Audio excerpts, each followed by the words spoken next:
Hello everyone, myself Pradeep Tiwari. I am from Sri KJ Polytechnic College.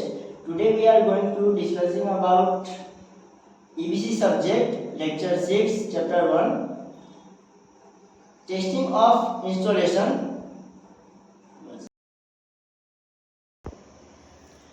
Video चालू करने से पहले मैं आपको बता दूं तो हमारे इस सब्जेक्ट के EBC सब्जेक्ट के जो लेक्चर है वो हार्दिक सर हैं।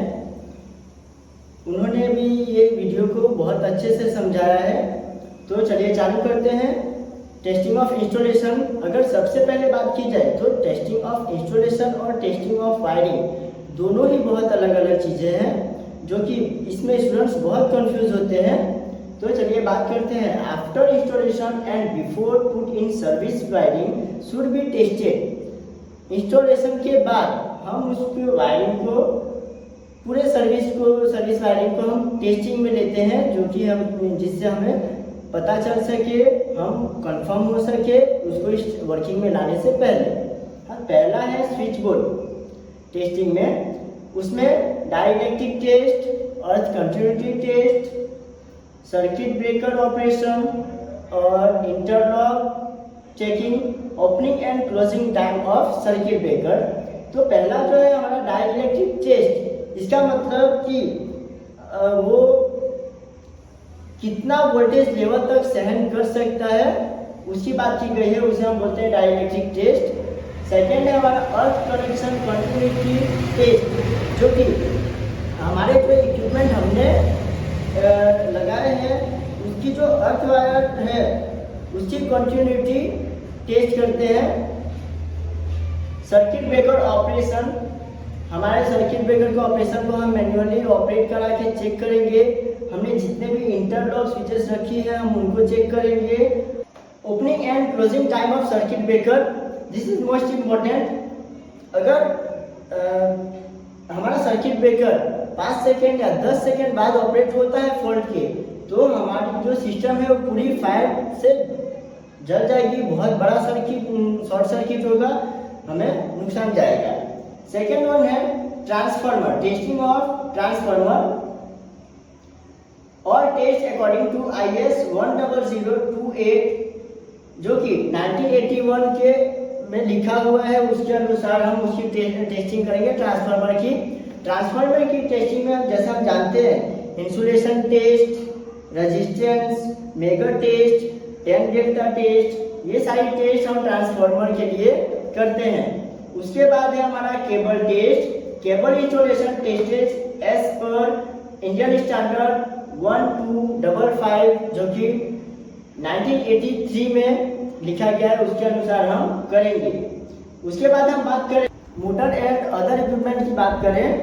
इंसुलेंस रेजिस्टेंस जिसकी वैल्यू मेगा ओम में होती है, तो यहाँ पे फॉर्मूला है इंसुलेंस रेजिस्टेंस फाइंड करने के लिए IR is equal to 20E bracket में डिवाइडेड बाय ब्रैकेट में 100 प्लस 2P ब्रैकेट क्लोज।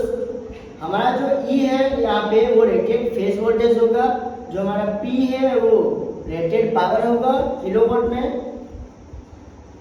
अगर हमारा इंसुलेंस रेजिस्टेंस 25 डिग्री के अलावा 45 डिग्री, उससे ज़्यादा उससे कम अगर हम फाइंड करते हैं तो उसे हमें कन्वर्ट करके 25 डिग्री सेल्सियस पे ही लाना होता है, क्योंकि जो हमारी स्टैंडर्ड वैल्यू है इंसुलेंस रेजिस्टेंस की यहाँ पे 25 डिग्री ही रखी गई है।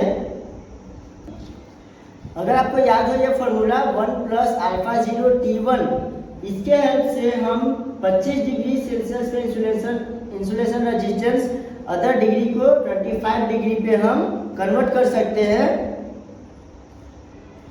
जिसकी वैल्यू 1 मेगा ओम से ज़्यादा ही होनी चाहिए। उसके बाद अगर हम बात करते हैं first point, insulation resistance should not be less than 1 mega ohm. जो हमारी इंसुलेंस रेजिस्टेंस की वैल्यू होती है वो 1 मेगा ओम से कम नहीं होनी चाहिए। Second, for medium voltage circuit megger operating voltage is twice of working voltage और लेस देन 500 वोल्ट।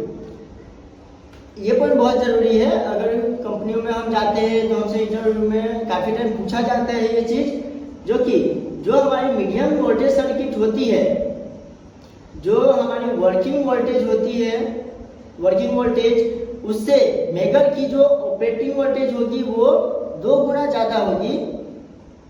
इसीलिए हम 500 वोल्ट की मेगर यूज में लेते हैं अपने इंडस्ट्रीज एरिया में।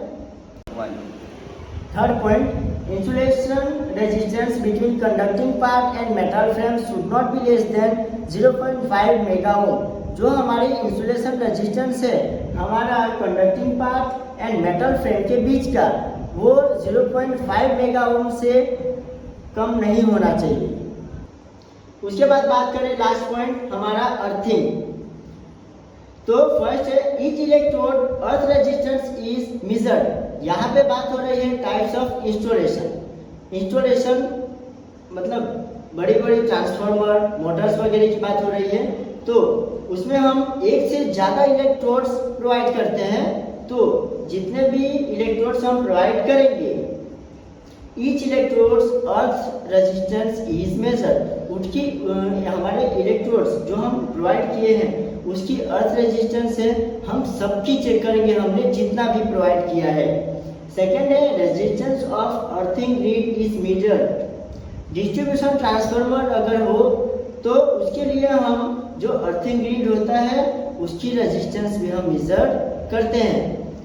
तो ये था हमारा छोटा सा डिस्कशन अपना EBC subject testing of installation के बारे में। आई होप कि आप सबको अच्छे से समझ आया होगा।